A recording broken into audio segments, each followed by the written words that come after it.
guys, bersama saya Ika. So, korang tengok dekat belakang ni, baju ni cantik tak?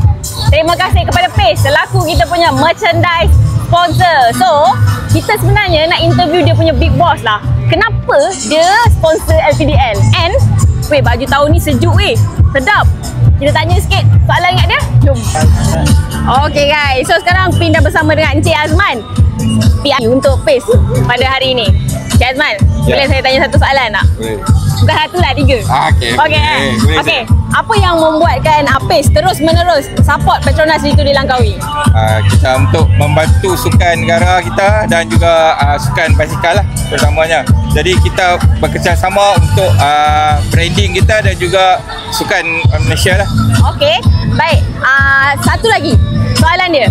Baju daripada Pace ni saya rasa macam selesa sangat. Memang cantik. Ada tak apa-apa teknologi special yang digunakan untuk baju Pace? Kita mementingkan material lah. Kita ada material yang special untuk sport, material untuk branding, untuk keselesaan semua lah. Cuma kita banyak pada teknik printing. Banyak yang menggunakan printing yang terkini lah untuk mengikut peredaran masa sekarang lah.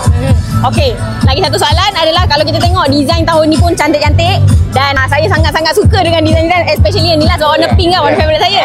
Ada tak apa-apa ataupun dari mana ilham datangnya untuk design-design baju Pace pada Petronas iaitu Langkawi 2025 ni? Okey, kita dah 3 tahun dengan Lito. Kita ada pengalaman daripada based on kita punya designer dengan kita punya fan.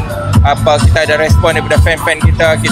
Jadi kita dari situ kita kumpul maklumat semua dan kita keluarkan satu untuk kita punya peminat-peminat sukan basikal Malaysia.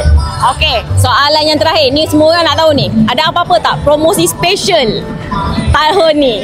Okey, kita ada promosi dekat sini. Setiap pembelian 200 ke atas dapat voucher RM20. 500 ke atas dapat voucher RM50.